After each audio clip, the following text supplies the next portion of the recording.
Coba kalian lihat gambar-gambar ini, keren-keren banget gak sih? Dan percaya nggak percaya, bukan manusia yang ngegambar ini, tapi robot.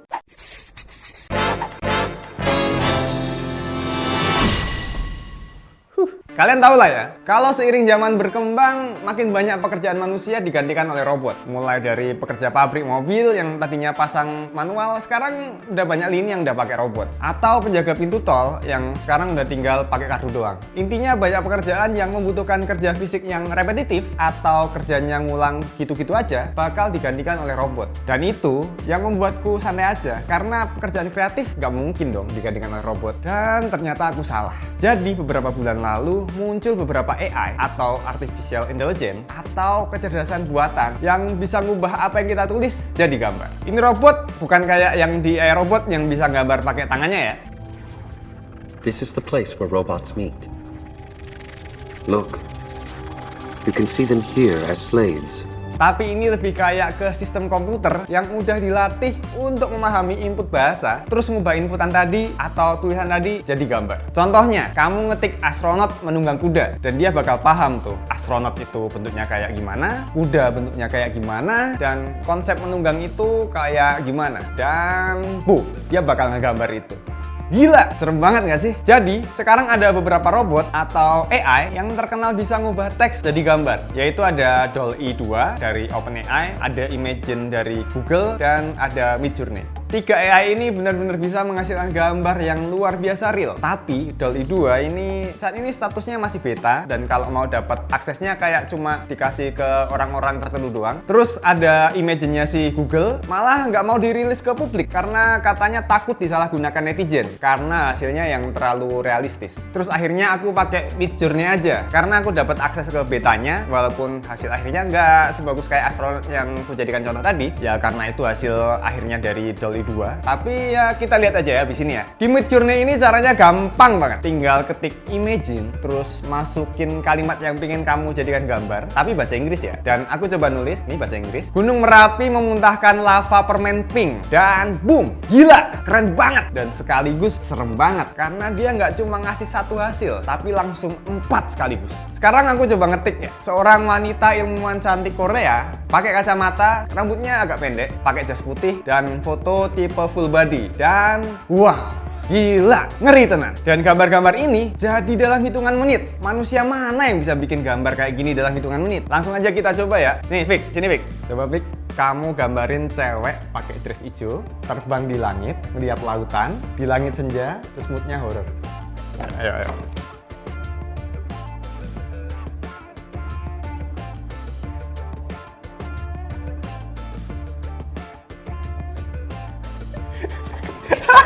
Tunjukin ke kamera, Ya, nih ya.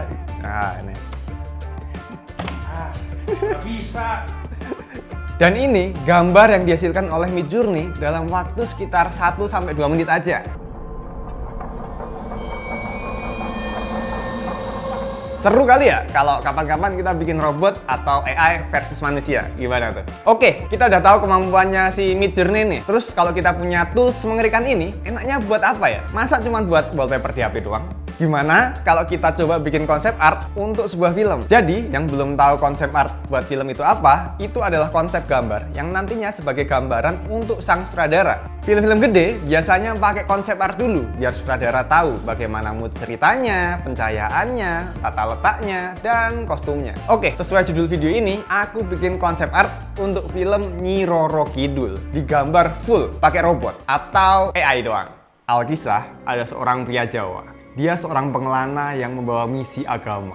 Dia memulai perjalanannya seorang diri menyeberang lautan selatan. Namun ketika malam tiba, ada yang janggal di hadapannya. Lautan menyala hijau terang seperti memanggilnya. Dari cahaya itu muncul sesosok wanita cantik dikelilingi oleh ular yang menyala. Dan tanpa disadarinya, kini sang pengelana terbangun di sebuah kamar batu di bawah laut. Di sampingnya pun sudah disajikan banyak makanan. Karena lapar, dia pun memakannya. Bingung dengan keadaannya, sang pengelana berjalan mencoba mencari jawabannya. Dan akhirnya bertemu dengan seorang wanita misterius yang mengajaknya untuk berkeliling kota. Kota bawah air yang begitu menakjubkan dan begitu ajaib. Sebuah kota bawah air yang hanya diisi oleh wanita-wanita. Kota yang menyimpan ribuan misteri di dalamnya. Sebulan berlalu, kini sang pengelana telah jatuh cinta dengan wanita yang pertama menyambutnya di kota ini. Namun tanpa diduga, ternyata sang wanita hanya menginginkan jiwanya. Sang pengelana pun berlari sejauh mungkin meninggalkan kota itu. Dan tiba-tiba terbangun di pinggir pantai, melihat kapal yang dia gunakan untuk berangkat tadi telah rusak. Kini dia pergi berkelana mencari jawaban peristiwa yang dialaminya. Tanpa mengetahui, kini wajahnya telah tiada. Gila, ngeri banget kan? Bisa bikin cerita ini modal ngetik doang. Terus pertanyaannya adalah, apakah ini akan menggantikan orang yang kerjanya bikin konsep art? Ataupun orang yang kerjanya pakai kreativitasnya untuk melukis? Jawabannya bisa iya, bisa tidak. Saat ini menurutku penggunaan AI ini masih terbatas banget. Soalnya untuk bikin cerita kayak tadi, aku kudu nulis perintah berkali-kali untuk bisa menghasilkan gambar yang mendekati apa yang kuinginkan. Banyak juga kecacatan dan ketidaksempurnaan yang muncul di gambarnya. Kayak pas aku ngetik pria India brewokan lagi naik sepeda sambil minum kopi, yang muncul kayak gini. Atau ketika aku nulis perintah Spider-Man versus Ultraman, hasilnya ya gini deh.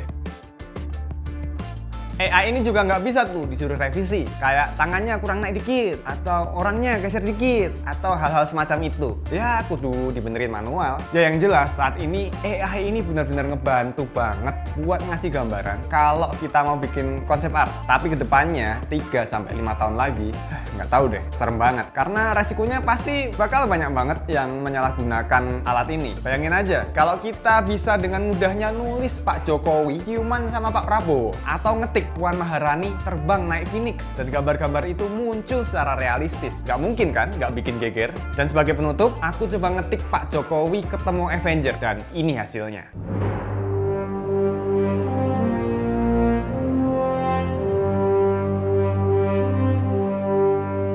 Ya memang gak mirip ya, tapi nggak tahu 3-5 tahun lagi dengan teknologi ini.